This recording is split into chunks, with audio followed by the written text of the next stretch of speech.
E aí, gente, como é que vocês estão? Eu espero que vocês estejam bem, se cuidando e em casa. Dando continuidade aos nossos vídeos, hoje a gente vai continuar falando sobre citologia, sobre uma estrutura da célula.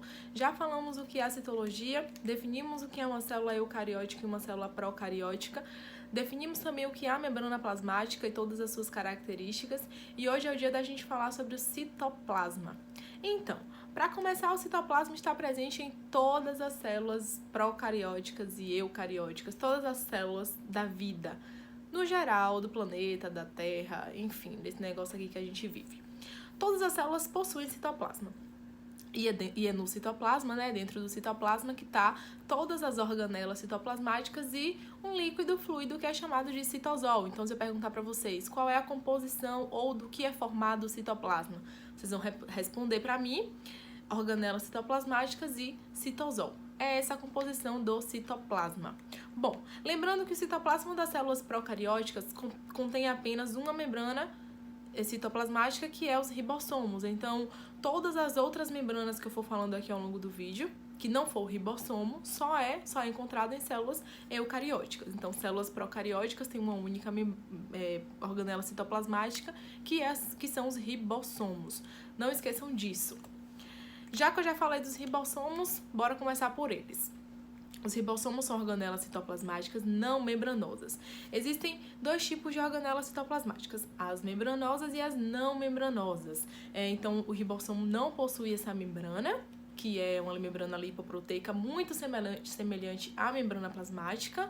E a principal função dos ribossomos é sintetizar proteínas, produzir proteínas, tanto dentro das células eucarióticas, tanto dentro das células procarióticas. A partir de agora, todas as organelas que eu for citando só vão pertencer às células eucarióticas. Não esqueçam, células procarióticas têm como única organela os ribossomos. Então, bora começar pelo retículo endoplasmático rugoso ou retículo endoplasmático granular. Claro, começou os nomes difíceis. Sim, começou, mas aí vocês vão se acostumando. Não parem o vídeo agora. O retículo endoplasmático rugoso ou retículo endoplasmático granular é um conjunto de tubos e bolsas com vários ribossomos aderidos. A terminologia rugoso ou granular quer dizer isso. Imagine a superfície rugosa que não seja lisa. Vou botar a foto aqui do retículo e aí vocês vão perceber pontinhos pretos. São os ribossomos. Por conter esses ribossomos aderidos no retículo, ele tem como função também sintetizar proteínas. Só que tem uma diferença. As proteínas sintetizadas pelos ribossomos, a célula utiliza para ela. Já as proteínas sintetizadas pelo retículo endoplasmático rugoso, a célula não precisa e aí o próprio retículo envia para fora da célula. Então, essa é a principal diferença das proteínas produzidas pelo ribossomo das proteínas produzidas pelo retículo endoplasmático rugoso ou granular. Ainda temos o retículo endoplasmático liso ou agranular. Então, olha, a célula tem dois tipos de retículo endoplasmático e eu, pelo menos, costumo cobrar em prova que vocês entendam bem a diferença entre os dois. Eles são semelhantes. O retículo endoplasmático liso também é um conjunto de bolsas e tubos, só que o retículo endoplasmático liso não tem ribossomo aderido a ele, ou seja, ele é liso. Por conta disso, a sua função é sintetizar lipídios. Principal diferença entre retículo endoplasmático rugoso e retículo endoplasmático liso. O retículo endoplasmático rugoso sintetiza proteína, produz proteína. Já o retículo endoplasmático liso sintetiza e produz os lipídios. Não esqueçam disso. Sendo assim, o retículo endoplasmático liso também é responsável pela desintoxicação celular, pela produção dos lipídios aí. Nas células eucariontes ainda encontramos o complexo de Golgi ou complexo golgiense. Mais um nomezinho difícil aí para a lista. Esse complexo de Golgi é um conjunto de bolsas achatadas umas sobre as outras. Vou colocar uma foto aqui para vocês irem visualizando. E esse complexo é responsável pela secreção celular. Ou seja, enviar para fora da célula todos os compostos que a célula não utiliza, que não é interessante para a célula. Geralmente as proteínas produzidas pelo retículo endoplasmático rugoso, quem elimina, quem ejeta para fora da célula é o complexo de Golgi. Então, o complexo de Golgi é responsável por pegar todos esses compostos que a célula não está precisando no momento e enviar para fora da célula. E aí esse transporte é feito através da membrana. Quem tiver em dúvida aí, volta lá no vídeo de membrana plasmática e dá uma revisada. Tais proteínas chegam no complexo de Golgi e elas são empacotadas. Imagine numa fábrica, sei lá, qualquer fábrica, que tem aquele setor de empacotamento, ou seja, o produto chega, as pessoas ou as máquinas empacotam e aí enviam para o caminhão lá distribuir, não sei bem como funciona. Então, o complexo de Golgi faz basicamente isso. A proteína vem, ele empacota a proteína e aí lança para a membrana plasmática e ejetar para fora da célula. Mas não é só essa a função do complexo de Golgi. O complexo de Golgi tem outras funções. Vou colocar aqui do lado e vocês anotem aí. Outras funções do complexo de Golgi. Primeiro, ele forma o acrossomo. O acrossomo é a cabeça do espermatozoide. Vou colocar uma fotinha do espermatozoide aqui e aí vocês veem. O espermatozoide tem a cauda, né, e tem a cabeça. A cabeça do espermatozoide é chamada de acrossomo e ela é extremamente importante no momento em que o espermatozoide penetra no óvulo. Então é outra função aí do complexo de Golgi. O complexo de Golgi também atua na síntese de alguns carboidratos, alguns polissacarídeos, que são carboidratos grandes, moléculas grandes. Outra função do complexo de Golgi, é a fabricação de uma organela muito importante, que é o lisossomo. Exatamente, o complexo de Golgi também produz essa organela aí, que são os lissossomos. Os lissossomos, como eu já havia dito, é uma organela fabricada pelo complexo de Golgi e a sua principal função é digestão intracelular.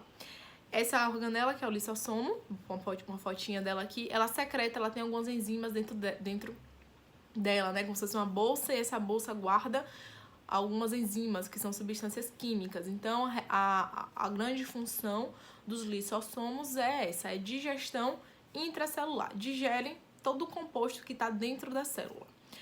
Seguindo adiante, nós temos os peroxissomos. Os peroxissomos também é uma pequena bolsa que carrega uma enzima específica, que é a catalase. E o peroxissomo faz principalmente a síntese do peróxido de hidrogênio, vou botar aqui, que é o H2O2, a famosa água oxigenada, ou peróxido de hidrogênio, peróxido de oxigênio, tanto faz.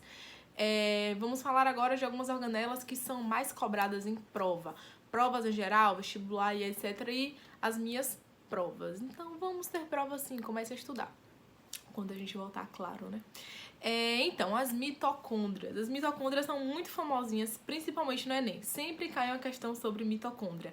A mitocôndria é uma organela citoplasmática, também, que só está presente em células eucarióticas. São organelas que possuem uma dupla membrana lipoproteica. Então, assim, as mitocôndrias fazem parte do grupo aí de organelas membranosas. As mitocôndrias, elas são importantes porque elas possuem os seus próprios ribossomos e elas possuem um DNA próprio. O DNA o DNA das mitocôndrias é próprio. Todas as outras organelas possuem o DNA da célula. E a mitocôndria não, ela tem um DNA ali próprio. E ela, por consequência, produz as suas próprias proteínas. Agora, notem a função das mitocôndrias, que é super importante. As mitocôndrias têm como principal função respiração celular. Ou seja, a mitocôndria fabrica ATP. E o que diabo é ATP, Clara? O ATP, que é uma molécula, adenosina trifosfato, é a moeda energética da célula. É como se fosse o dinheiro da célula.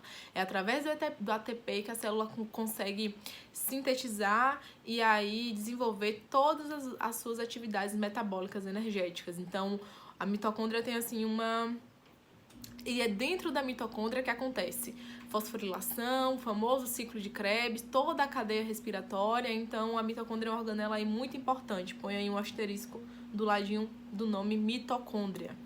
Seguindo adiante, nós temos os cloroplastos. Os cloroplastos não estão presentes em todas as células. Bom, os cloroplastos, na verdade, só são encontrados em células eucarióticas dos vegetais e em células das algas, porque são células que conseguem conseguem desenvolver fotossíntese. Então, os cloroplastos, assim como as mitocôndrias, também têm o DNA próprio, carregam seus próprios ribossomos, produzem suas próprias proteínas, e o cloroplasto tem como principal função auxiliar na fotossíntese. Por isso que as células animais, eucarióticas animais, não conseguem realizar fotossíntese, né? Porque elas não têm cloroplasto. Então, anotem aí também que a principal função do cloroplasto é auxiliar na fotossíntese. Por causa disso, eles só são presentes nas células eucarióticas vegetais. Na verdade, é uma das organelas mais importantes das células eucarióticas vegetais, né? Por causa desse processo de fotossíntese. Seguindo adiante, nós temos os centríolos. Os centríolos também são organelas membranosas, possuem essa membrana lipoproteica. Apesar dos centríolos não ser muito faladinho, não ser muito famosinho, tem uma importância extrema no que diz respeito à divisão celular. São centríolos que ficam alinhados lá na formação do fuso mitótico, na famosa mitose. E eles também são responsáveis pela fabricação dos cílios e dos flagelos das células, e são os cílios e os flagelos que permitem a locomoção celular, né? Então, os centríolos também são muito importantes. Para a gente encerrar esse bloco de organelas citoplasmáticas, vamos falar do citoesqueleto. O citoesqueleto geralmente vem nos livros como a primeira organela citoplasmática. Ele é configurado por um conjunto de estruturas proteicas e a principal função do citoesqueleto é sustentação e organização das organelas citoplasmáticas. Então, para que essas organelas não fiquem à toa, dispersas, sem saber para onde ir dentro do citoplasma, o citoesqueleto está ali, é uma rede de proteínas que ajuda as organelas e toda a organização celular, né, fica ali bonitinha, cada uma no seu lugar, desempenhando a sua função. Falta falar sobre, não sei se vocês perceberam, mas eu pulei uma organela, na verdade é uma estrutura celular que é extremamente importante para a célula, que é um núcleo. Só que eu deixei o núcleo reservado para uma outra aula. Então, a próxima aula de estrutura celular, a gente vai falar sobre núcleo, uma aula todinha especial para a gente falar sobre essa organela que é extremamente importante na vitalidade da célula, que é o núcleo. Obrigada pela atenção, eu espero que vocês tenham compreendido o que são essas organelas, quais são as principais funções. Eu vou deixar uma atividade para vocês, que é para vocês fazerem um quadro comparativo, eu vou explicar melhor lá no grupo. Enquanto isso, assistam a aula, façam as anotações e qualquer dúvida é só me chamar lá. Tchau e até a próxima!